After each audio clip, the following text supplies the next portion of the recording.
આજરોજ હકની વાતની ટીમ કામદાર એકતા સંગઠન વેલમ ગામે આવેલી એબ્સોલ્યુટ કંપનીની અંદર આપણે આવ્યા છે. અહીંના 30 જેટલા કામદારોની જે સમસ્યા છે, સમસ્યાના નિરાકરણ માટે આપણે પ્રયત્ન કર્યો છે કે ભાઈ આ લોકોનું નિરાકરણ આવે.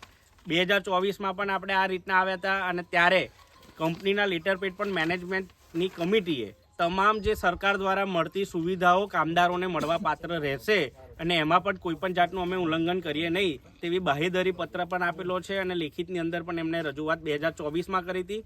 ત્યારબાદ આ લોકોને લીધા હતા. આજે 2025 છે. 2025માં પણ 9 તારીખે એ લોકો એક ઓથોરિટી લેટર આપેલો છે કે ભાઈ તમામ જે એ લોકોની માંગણી છે એ માંગણીને અમે સ્વીકારીશું ને સ્વીકાર્યા પછી એ 30માંથી કોઈ પણ કામદારને અમે કોઈ પણ જાતની ગેરવર્તણૂક કે ગમે તે રીતના અદાવત રાખીને કાઢીએ નહીં.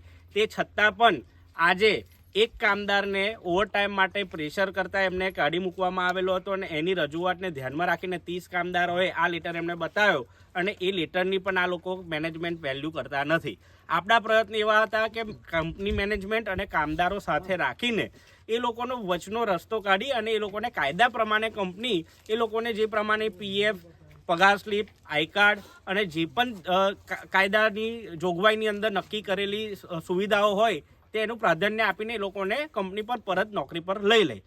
સાથે જ એમને મેસેજ પણ પહોંચાડ્યો, પણ કંપની મેનેજમેન્ટનું કહેવું એવું છે કે તમે અંદર આવો. પણ કંપની મેનેજમેન્ટ અને સમગ્ર આપણા સંગઠન સાથે જોડાયેલા તમામ લોકો જાણે છે કે હકની વાતની ટીમ અને કામદાર એકતા સંગઠન કંપનીના ગેટની અંદર કોઈ દિવસ ગયું નથી અને જવાનું પણ નથી.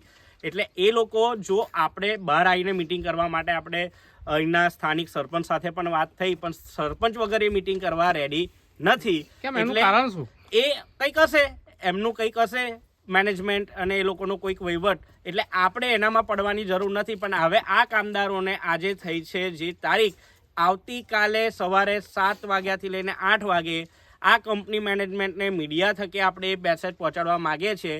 કાયદો જો તમે કંપની પ્રમાણે ચલાવવા માગતા હોય તો એ કાયદો અમે કંપનીનો એક્સેપ્ટ કરવા તૈયાર નથી. સરકારના કાયદા પ્રમાણે આ લોકો અંદર આવશે અને એમની માંગણીઓનો સ્વીકાર તમારે કરવો પડશે.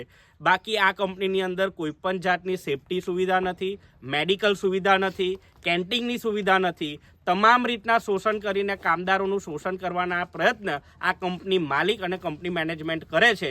એટલે આવતીકાલે હકની વાતની ટીમ કામદાર એકતા સંગઠન સાથે 30 જેટલા કામદારો કંપનીના ગેટ પર બેસી કંપની મેનેજમેન્ટ ટોટલ, કંપનીના માલિક ટોટલ એક પણ વ્યક્તિને અંદર આવવા નહીં દે એનો ઘેરાવો કરશે અને તમામ જવાબદારી આ કંપની મેનેજમેન્ટની રહેશે. કેમ કે કંપની